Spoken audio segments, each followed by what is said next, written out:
चंदा ने पूछा तारों को, तारों ने पूछा हजारों को। चंदा ने पूछा तारों को, तारों ने पूछा हजारों को।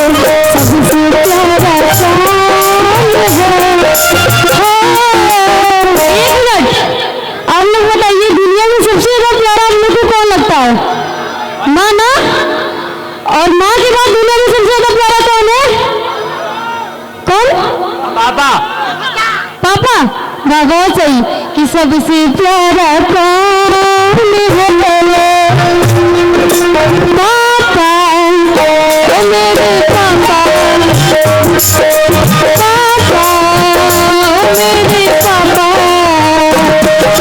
चंदा ने पूछा तारों को, तारों ने पूछा हजारों को। चंदा ने पूछा तारों को, तारों ने पूछा हजारों को।